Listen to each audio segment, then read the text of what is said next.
আখেরাত মনে করেন, আখেরাত মনে করে নিজের ছেলের, মেয়ের, স্ত্রীর, সন্তানের। বলেন ইনশাআল্লাহ। গুনাহ ছাড়েন, গুনাহ ছাড়েন, গুনাহ। এবার রাত গভীরে এই আয়াতগুলোর অর্থ হইল আল্লাহ আমগরে বড় সান্ত্বনা দিছে, বান্দা গুনাহ বেশি হইছে, মন খারাপ করো না। গুনাহ অনেক বেশি বাবা, বান্দা মন খারাপ করো না, আমি আছি না, আমার কাছে আইসো, গুনাহ যেই পরিমাণ হোক আমার থেকে হতাশ হইও না, আমি সব মাফ করে দেব। এইটাই এই আয়াত। কুল, হে নবী আপনি বলেন, ইয়া ইবাদিয়াল্লাযীনা আসরাফু আলা আনফুসিহিম, হে আমার বান্দারা, তোমাদের যাদের জীবন গুনায় গুনায় পূর্ণ হয়ে গেছে, জীবনের উপরে জুলুম করে ফেলেছ, গুনার সীমা অতিক্রম করে ফেলেছ, সাগরের ঢেউর চাইতে গুনাহ বেশি, পাহাড়ের উচ্চতার চাইতে গুনাহ বেশি, আসমানের কাছে গুনাহ পৌঁছে গেছে। আল্লাহ বলেন, লা তাকনাতু মির রাহমাতিল্লাহ, আমি আল্লাহর রহমত থেকে নিরাশ হইও না। ইন্নাল্লাহা ইয়াগফিরুয যুনুবা জামিআ, নিশ্চয়ই তোমার আল্লাহ সব গুনাহ মাফ করে দিবে। ইন্নাহু হুয়াল গফুরুর রহিম, নিশ্চয়ই আল্লাহ ক্ষমাশীল, দয়াবান। তাহলে কে মাফ করবে? কি পরিমাণ মাফ করবে? অর্ধেক, 80 ভাগ, কত ভাগ? 100 ভাগ, সব মাফ। আল্লাহ বলছে বান্দা সব মাফ করে দেব, সব। কারো কাছে যাইও না, আমার কাছে আসো। এখন শর্ত হইল, প্রশ্ন হইল, মালিক কি করতে হবে আমাকে? যদি মাফ নিতে হয় আমার করণীয় কি? তো আল্লাহ বলেন 3টা কাজ। কয়টা? 1, ওয়া আনিবু ইলা রাব্বিকুম, তোমরা তোমাদের রব আল্লাহর নিকটে তওবা করো। কি করো? এই আনিবু মানে ইনাবাত, মানে তওবা, রুজু, তোমাদের রবের কাছে ফিরো, তওবা করো। তওবা কিভাবে করে? 3 ভাবে। কয় ভাবে? 1, আপনি এই 3 জিনিস একসাথ করলে তওবা হয়, মনে রাখবেন। 1 নাম্বার, কলিজা দিয়া, দিল থেকে, মনে রাখবেন আপনার কলিজার শেষ অংশটাও, দিলের শেষ শব্দ আল্লাহ শুনে, তাহলে অন্তর দিয়ে আপনাকে প্রথম বলতে হবে, আল্লাহ আমি সমস্ত গুনাহ ছেড়ে দিলাম। 2, আর করব না, ওয়াদা দিলাম। 3, আমি লজ্জিত মাওলা, আমি মাফ চাইলাম। আল্লাহ বলে, যদি 100 দিল থেকে বাস্তবিক অর্থে গুনাহ ছেড়ে দিয়ে আর করবা না, ওয়াদা দিয়ে মাফ চাইতে পারো, আমি আল্লাহ ওয়াদা দিলাম সব মাফ করে দিলাম। অতএব আমাদের অন্তরের হালাত আল্লাহ জানে কিনা? বলেন না, জানে কিনা? তিনি সব বুঝে কিনা? এই জন্য খামখেয়ালি করলে তো আমরা বিড়ি খাইতে খাইতে আস্তাগফিরুল্লাহ আস্তাগফিরুল্লাহ, কি তো কি শুরু হইলো দেশটার মধ্যে? না, কিতা শুরু হয়েছে? বিড়ি খানা শুরু হয়েছে না? বুঝছেন না কি শুরু হয়েছে? চা দোকানের টেলিভিশনের দিকে তাকায় তাকায়া কয় আস্তাগফিরুল্লাহ। দেশটার মধ্যে কি ফিডাফিডি চলছে, এটা নিয়ে আস্তাগফিরুল্লাহ। এই বেডি দেখে দেখে নিয়ে আস্তাগফিরুল্লাহ। এক বুজুর্গ, ওনার সঙ্গী একজন বেপর্দা নারীর দিকে তাকাইয়া বলছে, হযরত দেখেন দেখেন এই মহিলা কি বেপর্দা, আস্তাগফিরুল্লাহ আস্তাগফিরুল্লাহ। ওই আল্লাহওয়ালা ওই লোককে বলছে, ভাই তেরি আস্তাগফিরুল্লাহ পর আস্তাগফিরুল্লাহ, তোমার আস্তাগফিরুল্লাহর উপরে আস্তাগফিরুল্লাহ। এ কেসা আস্তাগফিরুল্লাহ?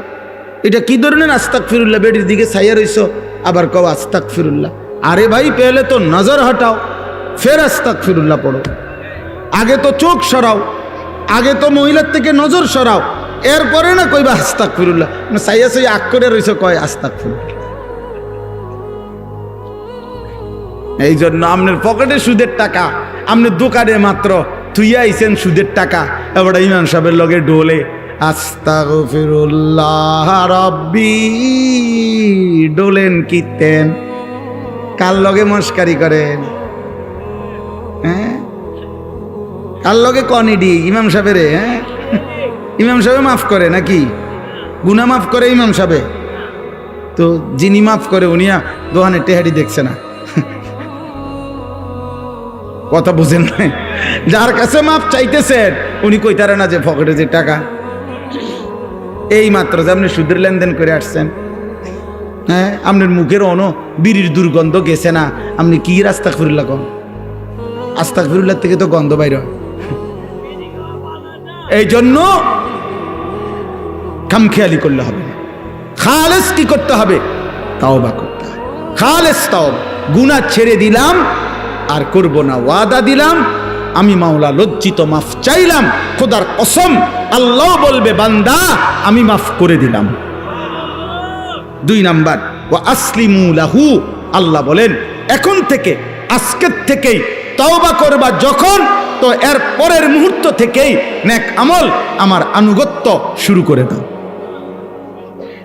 এখন থেকেই নামাজ পড়ো, আগে যা হইছে হইছে, এখন শুরু করো, এখন শুরু করো।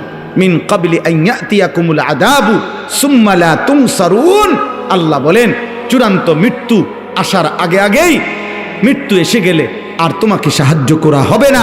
অতএব যা করার আজই করো, এখনই করো, তওবা করো এখন, আমল করো এখন। কখন? আবার বলেন কখন? মৃত্যু আসার আগে। কি আসার আগে বলেন? সর্বশেষ ওয়াত্তাবিউ আহসানা মা উনজিলা ইলাইকুম মির রাব্বিকুম, আল্লাহ তাআলা বলেন আমি রবের পক্ষ থেকে যেই শ্রেষ্ঠতম কিতাব কোরআন নাজিল করা হয়েছে, আমার এই কোরআনের আনুগত্য করো। মিন ক্বাবলি আন ইয়াতিয়াকুমুল আযাবু বাগতাতাও ওয়া আনতুম লা তাশউরুন, আল্লাহ বলেন হঠাৎ করে তোমার অজান্তেই মৃত্যু আসার আগে আগেই।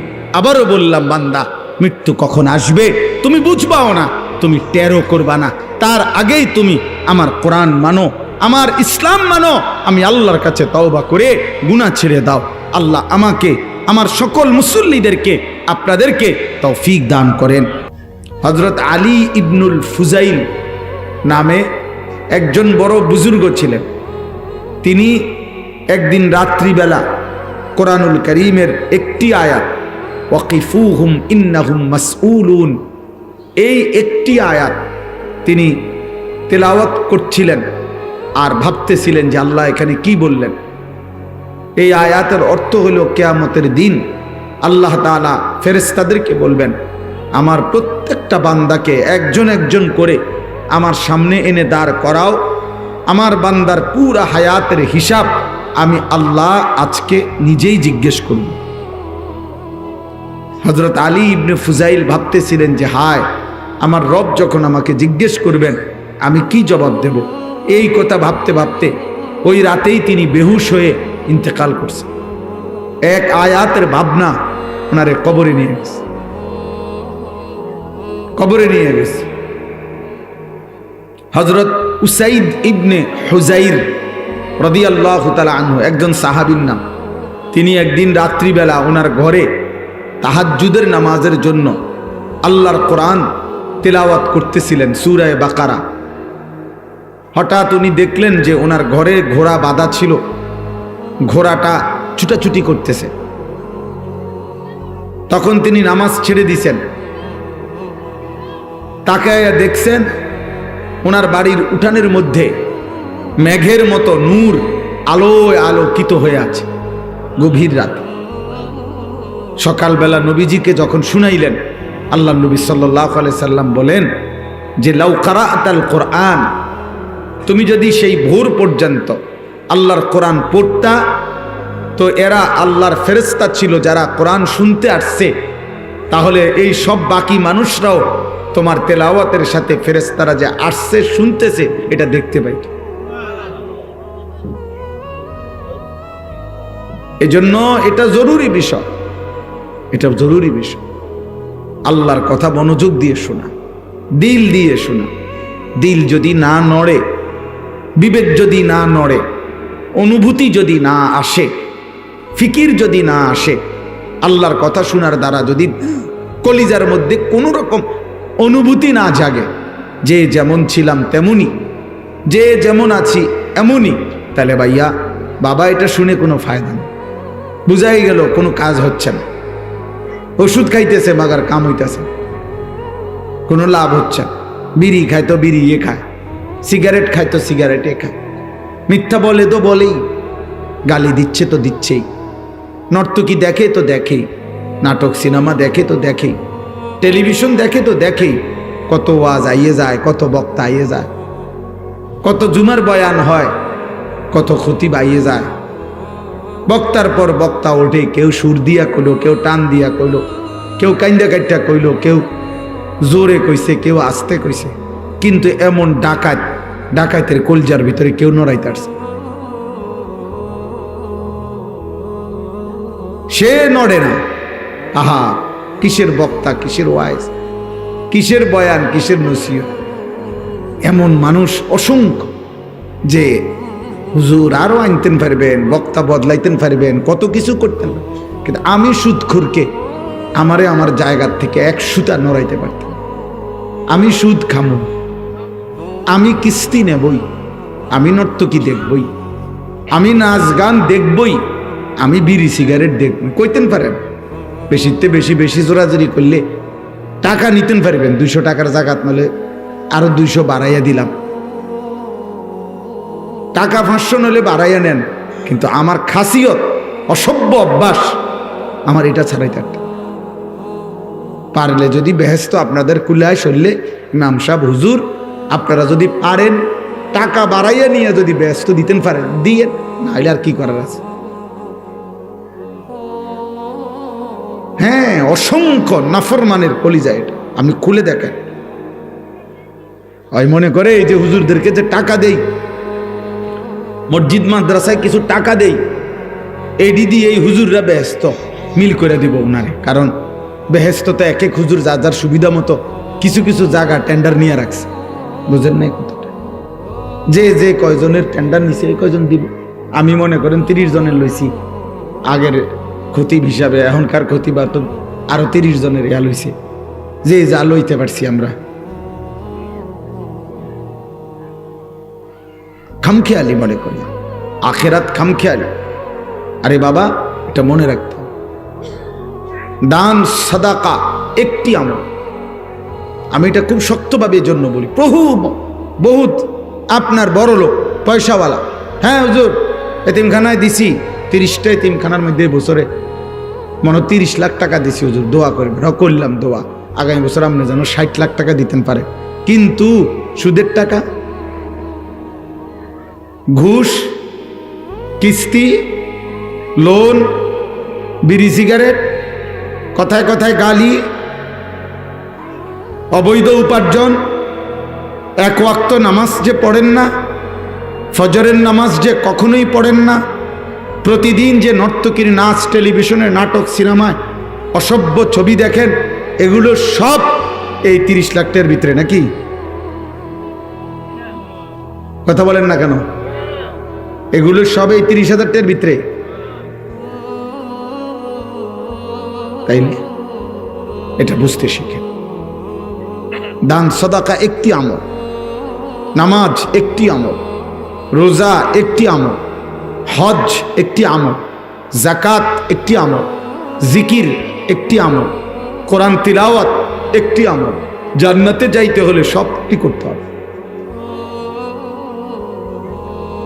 দুনিয়ায় 2টা-4টা ভালো কাজ করলে জনদরদি হওয়া যায়, এটা খুব সহজ। সমাজসেবক হওয়া খুব সহজ। এইগুলোই এই আমনের সপ্তাহখানিক রোডের মধ্যে বালু হালাইলে, সুরকি মুরকি দিয়া গাতা গুতা ফুরাইয়া দিলে আমনের মানুষ এগুলা বলবে, এই জনদরদি সমাজসেবক। কিন্তু আখেরাত এত খামখেয়ালি না, আখেরাত এত খামখেয়ালি না। আখেরাত মামুলি না আব্বা, শুধু কয় টাকার দান সাদাকা নয়। আখেরাত মানে পুরা জিন্দেগির হিসাব, রাতের হিসাব, দিনের হিসাব, সকাল দুপুর হিসাব, এক এক সেকেন্ডের হিসাব। আন উমরিহি ফিমা আফনাহু, আল্লাহ বলবেন বান্দা বলো আমার দেওয়া হায়াত কোথায় শেষ করেছে। ওয়া আন শাবাবিহি ফিমা আবলাহু, বলো না বান্দা আমার দেওয়া যৌবন কোথায় শেষ করেছে। ওয়া আন মালিহি, আমার দেওয়া বান্দা বলো একটা একটা সম্পদ টাকা কোত্থেকে উপার্জন করেছ, এবং বলো কোথায় ব্যয় করেছ। ক্রেডিট ডেবিট মিলাই দিতে হবে, আয় কিভাবে সেটাও বলতে হবে, ব্যয় কিভাবে সেটাও বলতে হবে। ওমাদা আমিলা ফিমা আলিমা, এবং আমার কথা, কোরআন সুন্নাহর কথা, আমার বন্ধুর কথা, যা যা শুনেছ তা অনুযায়ী কি পরিমাণ আমল করেছ তুমি বলো। তুমি বলো তুমি শুনছো কিনা যে নামাজ 5 ওয়াক্ত ফরজ, তো শুধু জুমার নামাজ পড়লা, বাকি 5 ওয়াক্ত যে পড়লা না, তোমারে কোন শয়তানে বাধা দিছে? তুমি কোন ইবলিসের কথা মতো বাকি 5 ওয়াক্ত নামাজ পড়লা না? এটা তোমারে কোন শয়তানে বলছে? তুমি কি শোনো নাই একজন মুসলমানের উপরে ফজরের নামাজ ফরজ? তো তুমি কোন যুক্তিতে ফজরের নামাজ একদিনও পড়লা না? কোন যুক্তিতে? কি কারণ? কোন ইবলিস তোমারে বুঝাইলো যে টাকা 10,000-এর জায়গায় 20,000 দিয়ে দেন, বলে 2,000 টাকা বাড়াইয়া দেন? আরে এটা তো একটা আমল, এটা তো একটি আমল, এটা তো অন্য আমলের বিকল্প নয়। কোনো আলেম, কোনো মৌলবী কোনোদিন বলে নাই যে হে আল্লাহর বান্দা, শুধু দান সদকা যত বাড়িয়ে দিবেন ততই আপনার নামাজ, রোজা, হজ, যাকাত, আপনার হালাল হারাম সব কিছুর কাফফারা হয়ে যাবে, এগুলোর সব কিছুর যথেষ্ট, এরকম বলছে কোনো কেউ আপনাকে? তাহলে আপনি কোন যুক্তিতে বুঝলেন? এই জন্য দুনিয়া সহজ মিয়া, খাওয়ানোর তুমি ওষুধ খাওয়ান আরো ভালো।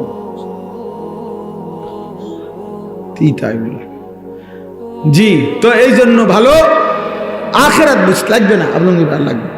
তো এই জন্য বললাম এটা জরুরি। আব্বা, আমি 10 বছর এই মসজিদে আমার কমপক্ষে মুসল্লিদেরকে আল্লাহর কাছে আমি বলতে পারবো ইনশাআল্লাহ, আমার আমল নামা চেক করলে আমি আমার মুসল্লিদেরকে শতবার বলে গেছি। আমি বলেছি যে কোরআন শরীফ যার অশুদ্ধ তার নামাজ হয় না। আমি শতবার বলেছি আপনাদেরকে, আমি কোন সময় তোয়াজ প্রিয় মানুষ না। আপনাকে মিথ্যা আশ্বাস দেব আখিরাতের ব্যাপারে, আল্লাহ তাআলা হাসরের দিন আমার ঘাড় ছিঁড়ে ফেলবে, আমার ঘাড়। আপনার হারাম টাকা কবুল হয় না, আমি এটা না বললে। সুদের টাকা দান করিলে কবুল হয় না, ঘুষের টাকা দান করিলে কবুল হয় না,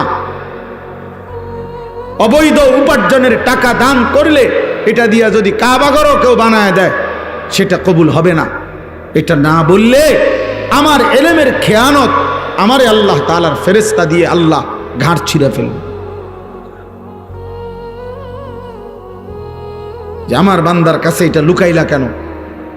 কারণ হতে পারতো আমার বান্দা শুনতে শুনতে একদিন ছেড়ে দিত, হতে পারতো না? কিন্তু আমি যদি নাই বলি, টোটাল এই বেচারা যদি নাই জানে, সবসময় তেলে দিয়ে গেলাম, সবসময় তাইলে দিয়ে গেলাম হাবাটারে, তাইলে আপনি ব্যক্তিগতভাবে কাজল মাস্টারকে জিজ্ঞাসা করেন, আমি আমার জীবনে যত শত বিষয়ে ওনারে এমনি বলবেন, এমনি করবেন, এটা করেন, ওইটা করেন, আমি বলছি, আমার দায়িত্বের কারণে আমি বলছি, চেষ্টা করছি। অতএব বাপ, আখেরাত খামখেয়ালি না, সাবধান মনে করুন। নবী সাল্লাল্লাহু আলাইহি সাল্লামের সুপারিশ এটা জান্নাত নয়, এটা আবেদন, ফয়সালা আল্লাহর হাতে। সুপারিশ মানে কি নয়? ফয়সালা নয়, সুপারিশ মানে আবেদন। ফয়সালা কার হাতে? যদি মনে করেন নবীর সুপারিশের কারণে 100 কোটি মানুষ থেকে যদি একজন বাদে বাকি সকলকেই জান্নাত দিল, কিন্তু একজনকেই জাহান্নাম দিল, সেটা যদি আমি হই, তো বাকি সবাই জান্নাতে গেলে আমার কি লাভ? কথা বোঝেন নাই কেন? তো বাকি যদি সবাই জাহান্নাম থেকে বাঁচা যায়, আমার কি লাভ? আমি যদি মনে করেন আল্লাহর নাফরমানি করে দুনিয়া সাজাইয়া আখেরাত ঠিক করতে পারলাম না, আমার মৃত্যুর পরে যদি পৃথিবীর মানুষ চাঁদের দেশেও চলে যায়, মঙ্গল গ্রহ গিয়া ঘরবাড়ি করে, আমার জিফুত নাতি নাতনি, তো আমার কি লাভ? আমার অর্জন কি? বল এই ছেলে, এই মোবাইলওয়ালা ছেলে, এই অপদার্থ বেটা, তোর সামনে পিছনে তোর বাবার বয়সী আহাম্মক থাকার চিন্তা করছেন? গাদ্দার কেমন? কোনো লজ্জা শরম নাই, কোনো হায়া বিবেক বলতে কিচ্ছু নাই, কিচ্ছু নাই। নতুন প্রজন্মকে সবাই ছেড়ে দিছে। এই 16, 18, 20 বছরের ছেলেদেরকে গোটা দেশ ছেড়ে দিছে, এদেরকে গোটা ফ্যামিলি ছেড়ে দিছে। এই সমাজের কেউ এদেরকে নিয়ে ভাবে না। এরা মন মতো খায়, মন মতো ঘুমায়, মন মতো পেশাব করে, যেখানে মন চায় রাস্তার পাশে, যেখানে মন চায় নারী দেখে, ছবি দেখে, চুল যেমন পারে মন চায় মুশরিকের মতো, বেঈমানের মতো। আল্লাহ নাই, রাসূল নাই, সেজদা নাই, গোলামি নাই, আহারে কোরআন নাই, জিকির নাই, তেলাওয়াত নাই, কবর কোথায়, মৃত্যু কোথায়, আখিরাত কি, কিচ্ছু জানে না, কিচ্ছু জানে না। সব অভিভাবক ছেলে মেয়ে, ছেলের সাথে সম্পর্ক শুধু এতটুকুই, টাকা পয়সা রোজগার করে কিনা, একটাই, পয়সা রোজগার করলে আর কোনো চিন্তা নাই। এবার হেতে আল্লাহ খোদা মানুক বা না মানুক, হালাল না হারাম, চরিত্র আছে না নাই, এটার কিছু আমার দরকার নাই, টাকা তো দিচ্ছে। আর টাকা না দিলে অভিযোগের আর শেষ নাই। ফুত মানুষ করে আইস আইস বেইজ্জতি করলো আমারে, তে আমারে কষ্ট দিল, কি হইছে, টেহা দেয় না, অসন্তুষ্টি বাপের। এবার ফতে গাডে সাদো আনে, জায়গায় জায়গায় অভিশাপ দেয়, তার উপরে খোদার গজব করুক, তেরে আমি মানুষ করলাম আর তে অন আমারে চেনে না, মানে টাকা দেয় না। তা এখন টাকা দেন, টাকা দিলে মানুষ সন্তুষ্ট, টাকা না দিলে অসন্তুষ্ট। আহা, এই ছিল বাবা সন্তানের সম্পর্ক টাকার ভিত্তিতে, এটাই কথা। স্বামী স্ত্রীর সম্পর্ক এটাই, বাবা সন্তানের সম্পর্ক এটাই, মা সন্তানের সম্পর্ক এটাই। বলেন বাবা, বুঝতে শেখো নওজোয়ান, ভাবতে শেখো। সবার চোখের সামনে কিশোর, নওজোয়ান, সমস্ত ছেলে মেয়ে, প্রত্যেকটা মা বাবার খামখেয়ালির কারণে আহা পাইকারি হারে ছেলেরা 99.5% ছেলেদের হাতে, মেয়েদের হাতে বড় মোবাইল দিয়ে দিচ্ছে। প্রত্যেকে ওই নিজের সারা রাত উলঙ্গ ছবি দেখে, সারা রাত জিনা ব্যভিচারের দৃশ্য দেখে। প্রতিদিন লক্ষ লক্ষ কোটি কোটি ছেলে মুসলিম বাংলাদেশে প্রতিদিন ঘন্টায় মিনিটে অনলাইনে মোবাইলে জুয়া খেলে, জুয়া, কোটি কোটি টাকা জুয়া খেলে, ক্যাসিনো, জুয়া, অনলাইন জুয়া। আপনাদের এখন আর কোনো জুয়াখোর সিফা সাফার থাকে না। আগে আসিল মানুষের সিফা সাফার মধ্যে জুয়া খেলতো, মাসমুড়ার কোনার মধ্যে, হ্যাঁ পুকুর পারে কোনাকানির মধ্যে টাস খেলতো, জুয়া খেলতো। এখন টাস খেললো মোবাইলে আছে, জুয়া খেললো মোবাইল আছে, নর্তকীর উলঙ্গ ছবি দেখলো মোবাইল আছে।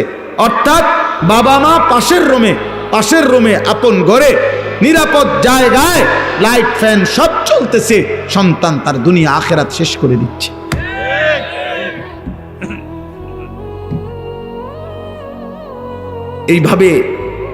এইভাবে মুসলিম পরিবার হয় না, এইভাবে হয় না। এই জন্য আমি বললাম আপনাদের কাছে, আমার মূল প্রথম কথা শুরু এটা থেকে, তাইলে আখেরাত চাই, আখেরাত।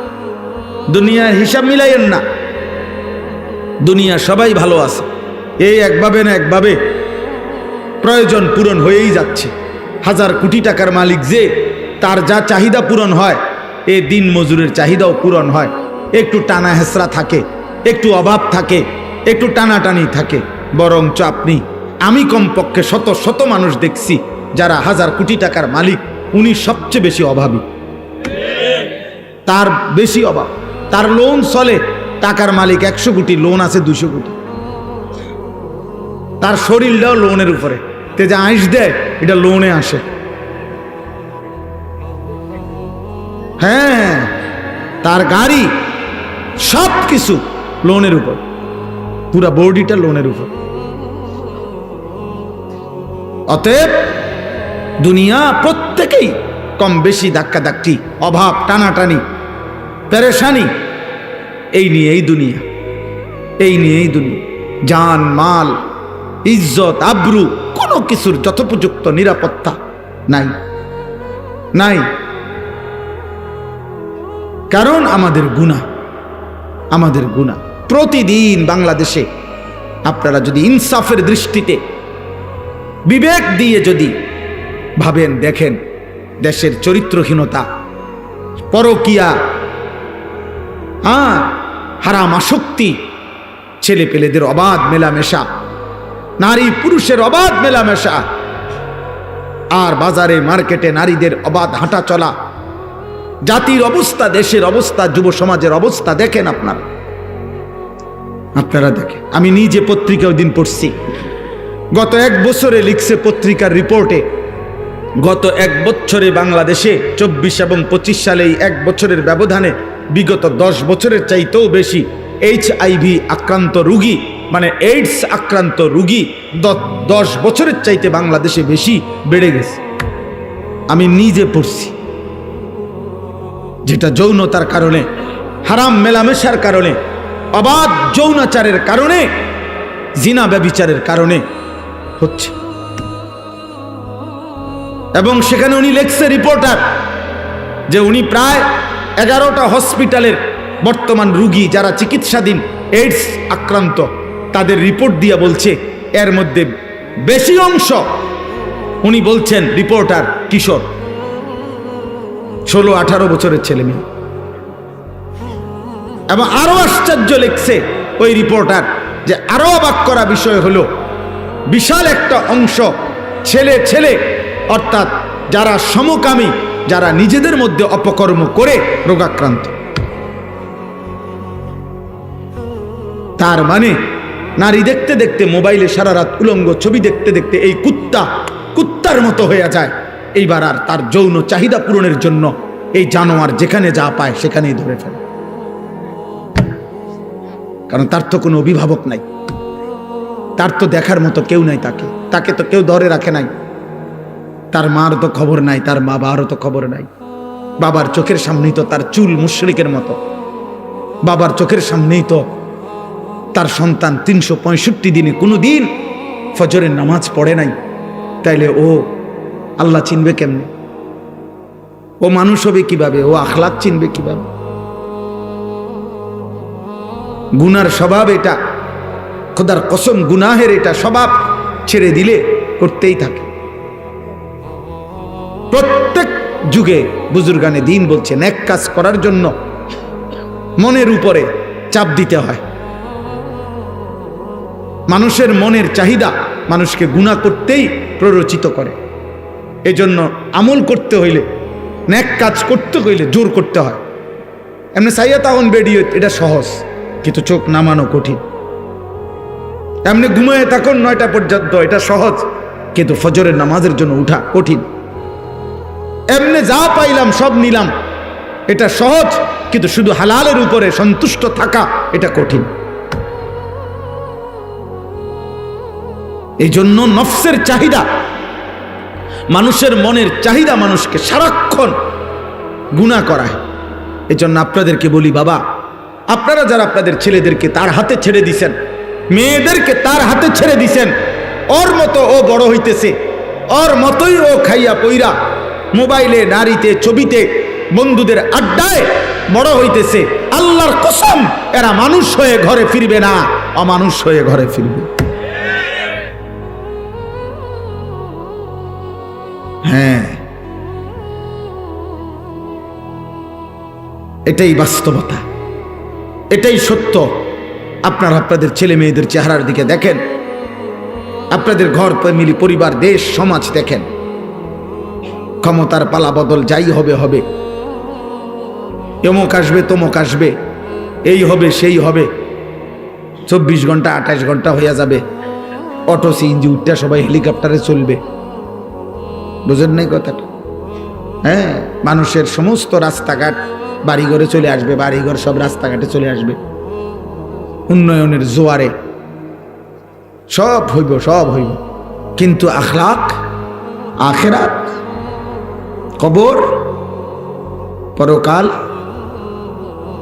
আল্লাহর সামনে দাঁড়ানো, তার জন্য চারিদিকে কোনো আয়োজন নাই। বরং প্রত্যেকেই হুজুরদের প্রতি বিরক্ত। সবাই আখিরাতমুখী কথা বললে, পরকালমুখী কথা বললে সবাই বিরক্ত, সবাই অতিষ্ঠ, সবাই মনে করে এরাই ঝামেলা, এরা বারবার পরকালকে সামনে টেনে আনে। এরা মৃত্যুকে সামনে টেনে আনে। এদের কাছে এই হুজুরগুলার কাছে মাটির তলের কথা আর আসমানের উপরের কথা ছাড়া আর কিছু নাই। বিদ্রুপ করে। আরে ভাই, মাঝখানের কথা তো হচ্ছেই, মাঝের কথা তো হচ্ছেই, কিন্তু মানুষের নৈতিকতার উন্নয়ন, চারিত্র্যের উন্নয়ন করে সেটা বলে। প্রতিদিনকার খবর আমরাও শুনি, দেশ জাতি কি হইতেছে গোটা দেশ আমরাও জানি। আমরা তো আর চাঁদের দেশে থাকি না আব্বা। কিন্তু এটা মনে রাখবেন, জহারাল ফাসাদু ফিল বাররি ওয়াল বাহর বিমা কাসাবাত আইদিন নাস। আমি মাগরিবের নামাজের পরে কুমিল্লা পোদ্দার বাজার বিশ্ব রোড থেকে রওনা দিয়া 8:30 বাজে আমার এইটুকু জায়গা আসতে, সারা রাস্তায় সেই ক্যান্টনমেন্টের পর থেকে কংসনগর থেকে শুরু করে জ্যাম আর জ্যাম, জ্যাম আর জ্যাম। তাইলে আমাদের জনজীবনে, আমাদের পারিবারিক জীবনে, আমাদের ঘর সংসারের এই নিরাপত্তা সর্বত্র বিশৃঙ্খলার মূল কারণ খোদার কসম আল্লাহ বলছে তোমাদের গুনাহ। জহারাল ফাসাদু ফিল বাররি ওয়াল বাহর বিমা কাসাবাত আইদিন নাস। তোমাদের গুনাহ বান্দা, তোমাদের গুনাহ, তোমাদের গুনাহ যত বাড়বে তোমাদের শান্তি, স্বস্তি, নিরাপত্তা খোদার কসম আল্লাহ বলছে তত উঠে যাবে। সুখ মিলবে না রে আব্বা, সুখ মিল। বিল্ডিং করবেন আপনি, ঠিক আছে, কলাপসিবল গেটও লাগাইলেন, সবই ঠিক আছে, ছাদও মজবুত হইছে, দরজা জানালাও মজবুত হইছে, কিন্তু আপনার স্ত্রীর আখলাক নাই। তাইলে আপনার জীবনের সুখ কোথায়? যার স্ত্রী পরকীয়ায় আসক্ত, যার স্ত্রী আপন স্বামীকে বাদ দিয়ে অন্য পুরুষকে দেখাইবার সময় 1 ঘন্টার জন্য বাজারে যাইতে হলে সাজে, স্বামীর কপালে জোটে না ওই সাজ, স্বামীর সামনে মুদ্দারের মতো ইয়া দাঁড়ায়, কিন্তু বাহিরে বাজারে যাবে তো ওই সময় সে মার্কেটে যাবে, ওই সময় 2 ঘন্টা লাগাইয়া রঙ্গ রসে সাজে। তাহলে এই নারী তো স্বামীতে তৃপ্ত না, এই নারী তো পরপুরুষে তৃপ্ত। ওই ঘর জাহান্নামের ঘর ছাড়া আর কিছু না।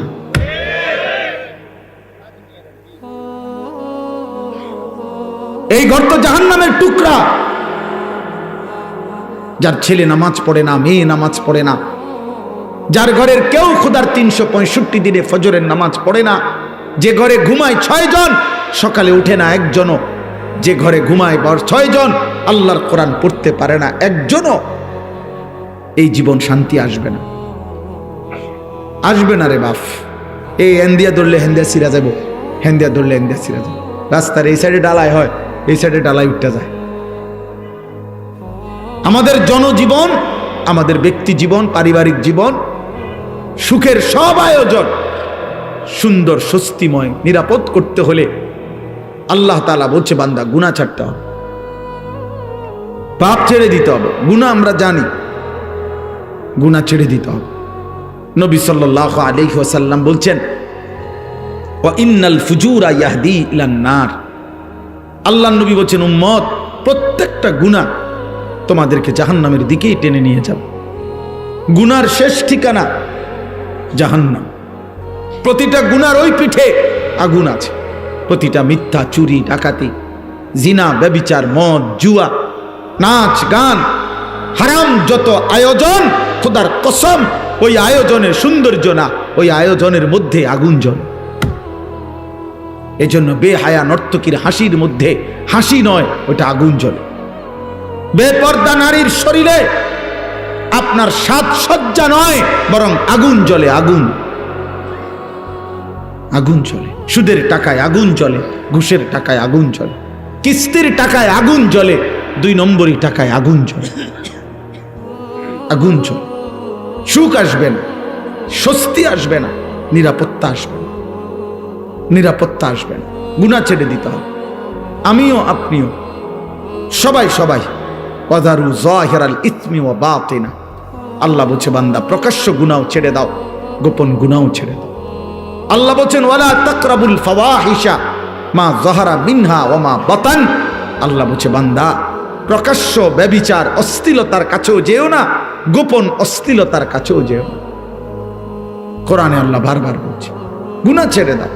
আমি এই হাদিস পড়ছি, নবীজি বলছেন ইত্তাকিল মাহারিম তাকুন আবাদান নাস। আমার উম্মত গুনাহ ছেড়ে দাও, হারাম ছেড়ে দাও, তুমি হবে সর্বশ্রেষ্ঠ ইবাদতওয়ালা আল্লাহওয়ালা। এক মুমিনের প্রথম ডিউটি কি? গুনাহ বর্জন। দ্বিতীয় ডিউটি আদেশ পালন। প্রথম কাজ একজন মুসলমান মুমিনের প্রথম কাজ হলো গুনাহ বর্জন, দ্বিতীয় কাজ আদেশ পালন। এজন্য হাদিসের মধ্যে আছে, নবী সাল্লাল্লাহু আলাইহি সাল্লাম বলেন, আমি কিছু বললে আদেশ তোমরা তোমাদের সাধ্য দিয়ে তা পালন করো, কিন্তু কিছু নিষেধ করলে তা শতভাগ বর্জন করো।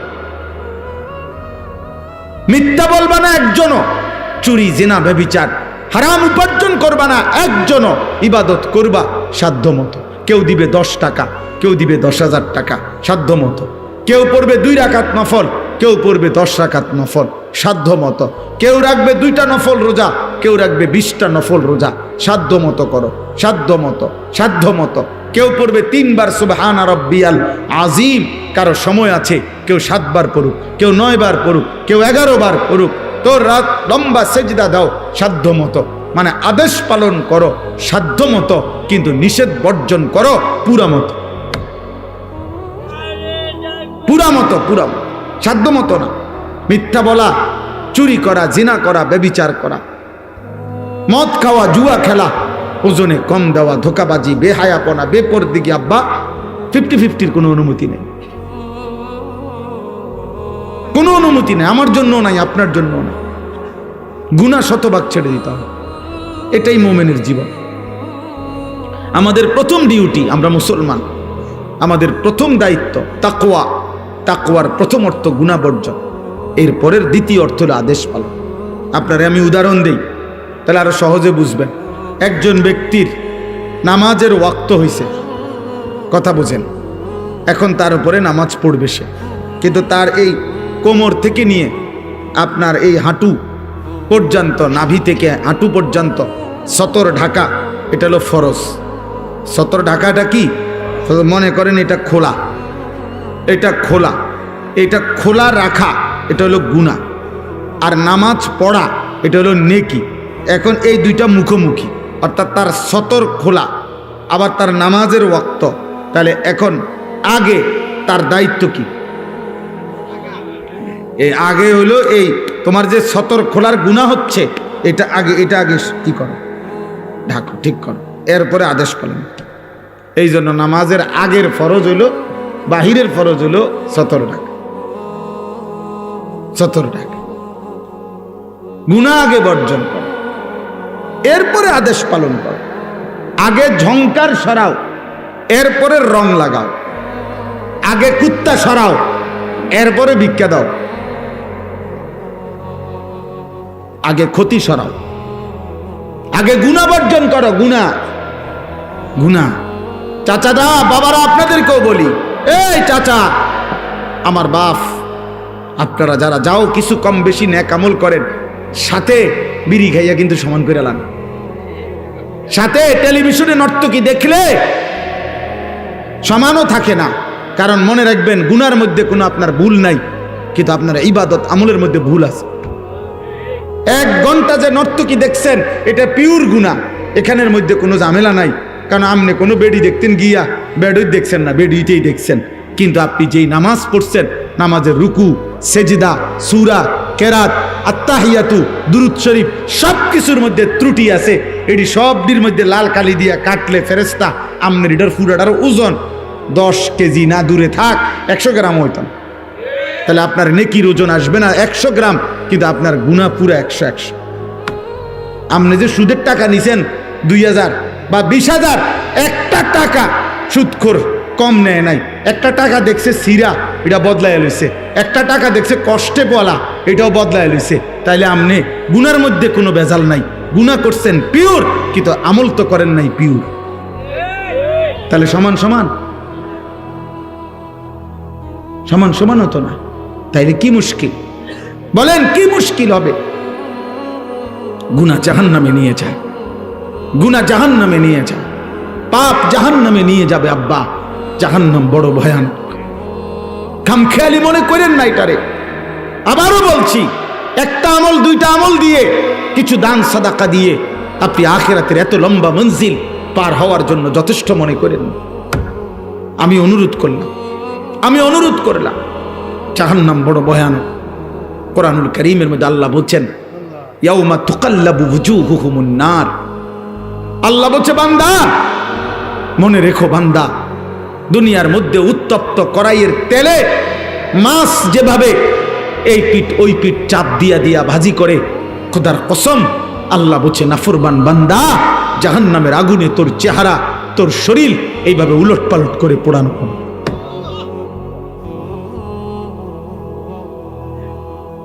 ইয়াউমা তুকাল্লাবু ওয়ুজুহুহুমুন নার। দুনিয়া কোনোভাবে চলেই যায় আব্বা, সুখে দুঃখে এ কোনো না কোনোভাবে ভাত দুগা খাইলে পার হয়ে যায়। সব আলুর ভর্তা ডাল দিয়া ভাত খাইলেও পেট ভরে যায়, 10 আইটেমের তরকারি দিয়েও ভাত খাইতে বসলে কিছুক্ষণ পরে পেট ভরে যায়, কিন্তু আখিরাত পার হবে না।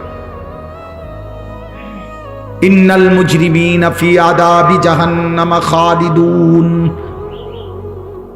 আল্লাহ বলেন পাপী নাফরমান জাহান্নামের আযাবে থাকবে অনন্তকাল। লা ইউফাত্তারু আনহুম ওয়া হুম ফীহি মুবলিসুন। আল্লাহ বলে জাহান্নামীকে জাহান্নামের আগুন 1 সেকেন্ডের জন্য বিরতি দিবে না। ওয়া হুম ফীহি মুবলিসুন। জাহান্নামের আগুনে জাহান্নামী চিরবিমর্ষ মলিন চেহারা নিয়েই পড়ে থাকবে। লক্ষ কোটি বছরে কোনোদিন জাহান্নামের মুখে হাসি ফুটবে না। আল্লাহ বলেন তালফাহু ওয়ুজুহাহুমুন নার ওয়া হুম ফীহা কাদিহুন।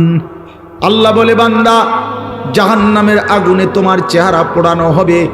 একটা পর্যায়ে চেহারাটা বিভৎস কালো নিকৃষ্ট কুৎসিত হয়ে যাবে, কুৎসিত হয়ে যাবে। আল্লাহ বলে জাহান্নামী বারবার বারবার জাহান্নাম থেকে বের হতে চাইবে। রব্বানা আখরিজনা ফিহা। আল্লাহ জাহান্নাম থেকে আমারে বের করেন না রে মাওলা, বের করেন বের করেন, আমি আর পারছি না মাওলা, এই আগুন আমি আর সইতে পারছি না রে মাওলা। আল্লাহ বলবেন ক্বাল আখসাউ ফিহা ওয়ালা তুকাল্লিমুন।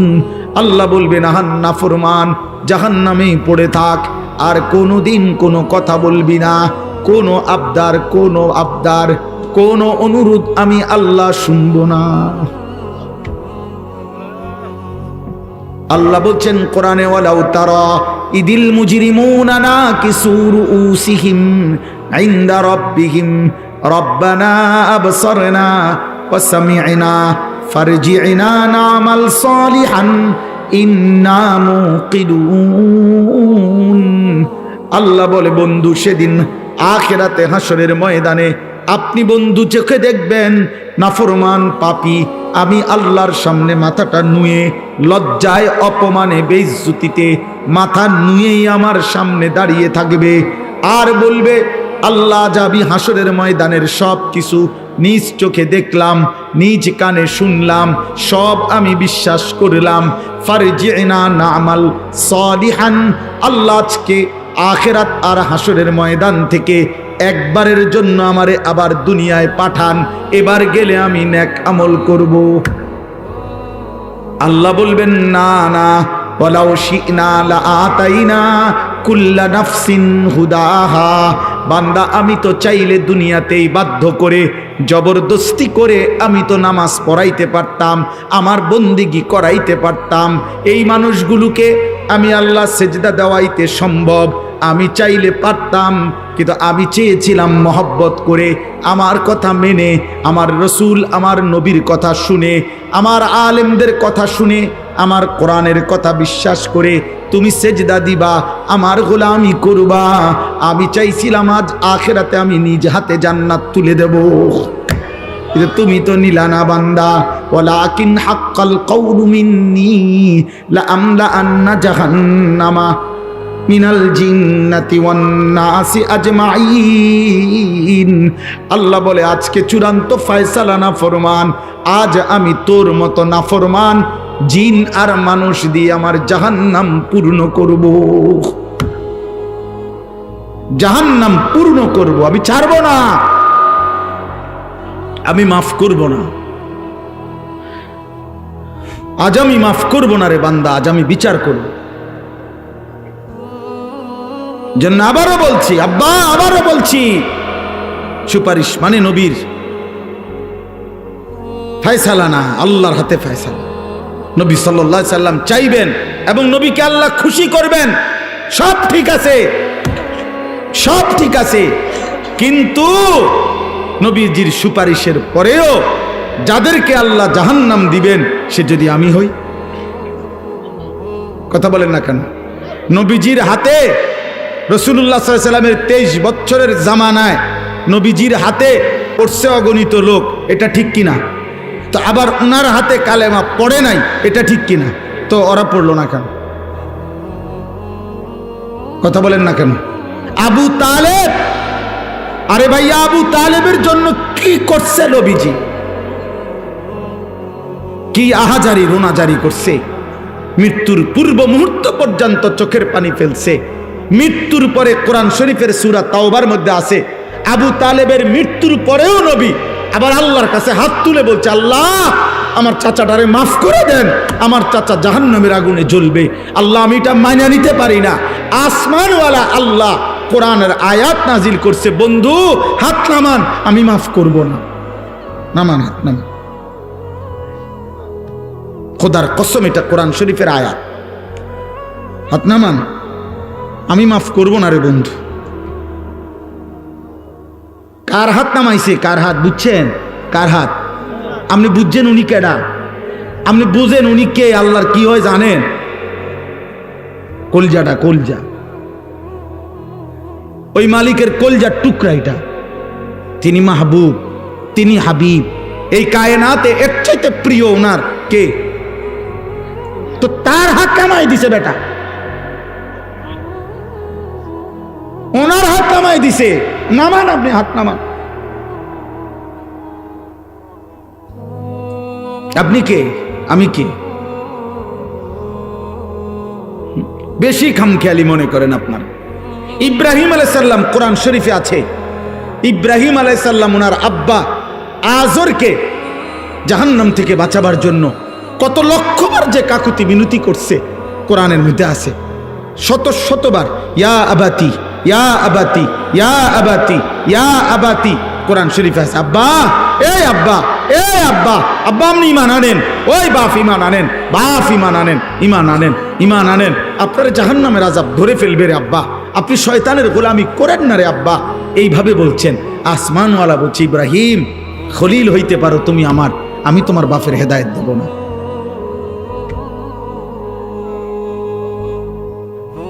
তোমার হাতে বহু লোকের কালেমা পড়ছে, কিন্তু এটাও আমার ইচ্ছা, আর ওরে আমি হেদায়েত দেব না, এটাও আমার ইচ্ছা।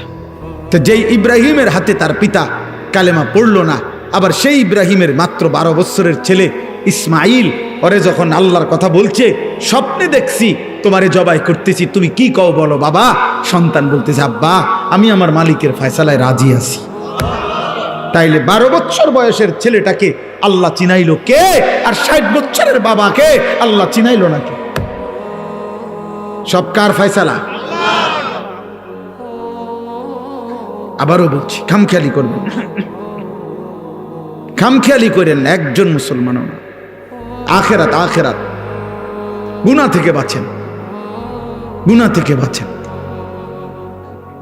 এই গুনাহ থেকে বাঁচেন। ইমাম সাহেব হাত উঠাইলে আপনার জাহান্নাম মাফ? না না, ইমাম সাহেবের আব্বার সম্পত্তি না। আপনার মরার পরে আপনার গোস্ত 60 কেজি, আর ফার্মের মুরগা 40টা, আর আপনার কি 30 কেজি ডাল, আর গ্যারাম চুক্তি 300 মানুষের ভাত খাওয়াইয়া আপনি বেহেস্তে যাইবেন গা। কত খরচ হয়েছে? 1 লাখ। 1 লাখ টাকা দিয়ে বেহেস্তের দাম দিয়ে দিলেন। 1 লাখ টাকা দিয়ে আপনার বাবার বেহেস্তের বুঝ করে দিলেন। জান্নাতের দাম 1 লাখ টাকা। জান্নাতের দাম 1 লাখ টাকা। হ্যাঁ, জান্নাত কি 2টা রুম আর একটা বারিন্দা, এটাই তো জান্নাত নাকি? তাইলে বলেন, আপনারা বলেন। হযরত নূহ আলাইহিস সালামের কথা মনে করেন, কোরআন শরীফে আছে। নূহ আলাইহিস সালাম আল্লাহর কাছে বলছে, মাওলা আজ 950 বছর আমি আপনার বান্দাদেরকে জাহান্নাম থেকে বাঁচাইতে চাইছি রে মাওলা। 950 বছর পরে আমার চোখের সামনে আমার ছেলেটা পানিতে ডুবে যাবে, জাহান্নামী হবে। আমি এটা কেমনে মানি মাওলা? আমি তো একদিন দুই দিন না রে মাওলা, গত 950 বছর আমি আপনার বান্দাদেরকে আপনার দিকে ডাকছি। আমার এই 950 বছরের মেহনতের বিনিময়ে আমার এই ছেলেটারে কি বাঁচান যায় না? আল্লাহ বলছেন না, আমি হেদায়েত দেব না। দিছেন? আপনি কয় বছর মেহনত করছেন বলেন? 950 বছরের নবী নূহ। আল্লাহ বলছেন না, আমি ঈমান দেব না। তো দেয় নাই, দেয় না। ইউসুফ আলাইহিস সালাম 10 বছর বয়সে বাড়ি হারা, বাপ নাই, মা নাই, চাচা নাই, ফুফা নাই, কালু নাই, আত্মীয় নাই, স্বজন নাই। মিশরের বাজারে কৃতদাসের মতো বিক্রি হয়েছেন। যেই বাড়িতে আশ্রয় পাইছেন ওরা পৌত্তলিক, ওরা মূর্তি পূজক। এই জুলাইখার স্বামী, এরা সবাই হলো কি মূর্তি পূজক, মুশরিক। তো মুশরিকের ঘরে 11 বছরের যেই ছেলেটা বড় হইয়া, যার বয়স হয়ে গেল 25-এর ঊর্ধ্বে, পূর্ণ যৌবন, কোনদিন যার মা বাবা আত্মীয় অভিভাবক কেউ নাই, আল্লাহর পরিচয় তাওহীদ এখানে কেউ বলে নাই, কেউ নাই। অথচ এই ঘরে বৈশা জুলাইখা যখন তাকে অসৎ কাজে ডাক দিছে, তিনি সবার আগে বলছে মাআযাল্লাহ, আমি আমার আল্লাহর আশ্রয় চাই। ওরে আল্লাহ চিনাইল কি? এই ঘরে তো আল্লাহ চিনাইবার কেউ নাই, কথা বোঝেন নাই? ওরে আল্লাহ চিনাইল কি?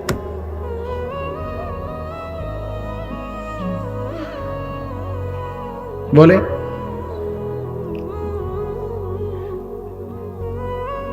অতএব দয়া করে আমি আপনাদের কাছে বুঝাইলাম, এই আমার কথা। আমি এবার আয়াতগুলোর তর্জমা বলি, আমার কথা শেষ।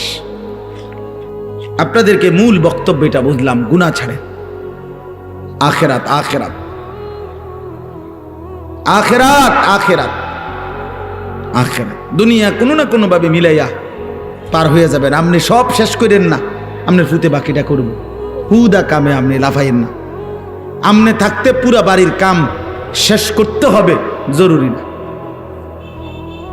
আমনে থাকতে সব করে যাবেন, না না লাগবে না, আমনে মরে যান। আমনের ফুতে বাকিটা করবে, আমনের নাতি বাকিটা করবে। পৃথিবী যদি থাকে উপার্জনও থাকবে। কথা বলে না কেন? চাঁদ উঠলে সূর্য ডুবলে দুনিয়াতে কামাই রোজগারিও থাকবে, থাকবে না? তো আর অসুবিধা কি? আপনি মরেন না কেন? মানে মরতে লইছেন, মরে না যাবেন না? আমি থাকতে সব করে দিয়ে যাই তুই? না না না না। 2015 সালে আমার আব্বা ইন্তেকাল করছেন।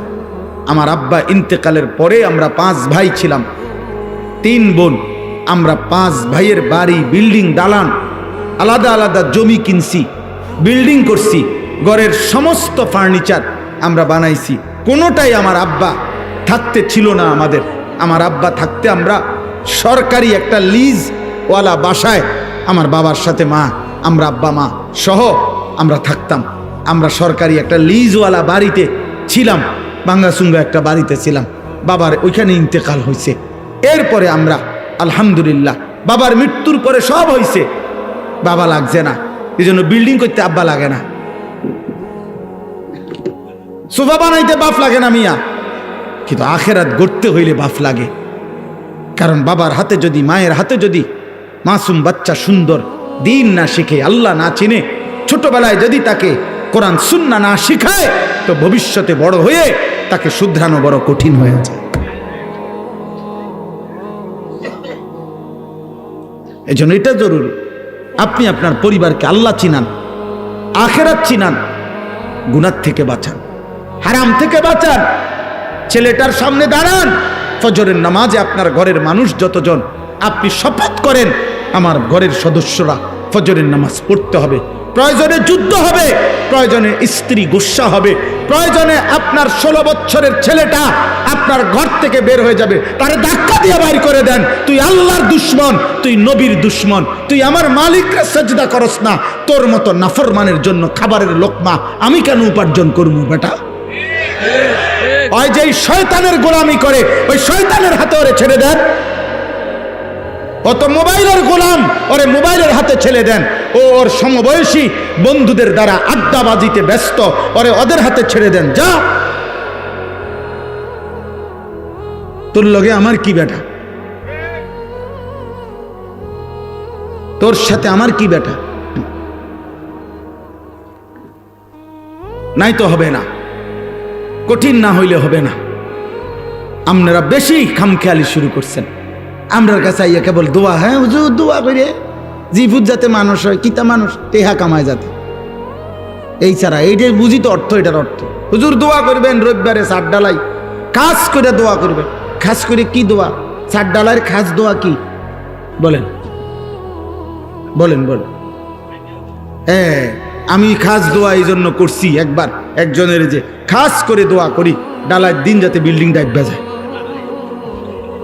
আর স্বাভাবিক ডালাই দুইটা হেবড়া ইঞ্জিনিয়ারে দেখে দিছে, এখানে এখানে মাঝখানে যেখানে যেখানে গুনা শর্ট হয়েছে গুনা বাইন্দা দিছে, ছোট ছোট ব্লক এটি লাগাইয়া দিছে। চার ডালাই তো সব কিছু ক্লিয়ার। এটা খাস আর কি দোয়া করতো? এটা তো হইছেই, সারছে তো। মোটর সাইকেল কিনছি হুজুর, এটা খাস করে দোয়া করেন। তাহলে খাস করে দোয়া করলে মোটর সাইকেল যেন সিএনজি হয়ে যায় নাকি? তো এটা কি খাস দোয়া? এটা তো বানাইছে, এটা তো কিনছে না। মোটর সাইকেলের খাস দোয়া কি? হুজুর এই জমিটা কিনছি, খাস করে দোয়া করে বলে, তো কি করতো? মানে এটা মাটিটা স্বর্ণ হয়ে যেত নাকি? বলেন এটা কি দোয়া করতো? এটা জমির আর দোয়া কি? তার তো কিনছেন, দলিল করছেন, আপনার নামে দলিল হয়েছে, তো আর এনে কি দোয়া? আর বেশি দোয়াটা কি? বলেন, ইনসাফ করে। অতএব আমার কথা শেষ, আখেরাত মনে করেন, আখেরাত মনে করে, নিজের ছেলের, মেয়ের, স্ত্রীর, সন্তানের। বলেন ইনশাআল্লাহ। গুনাহ ছাড়েন, গুনাহ ছাড়েন, গুনাহ।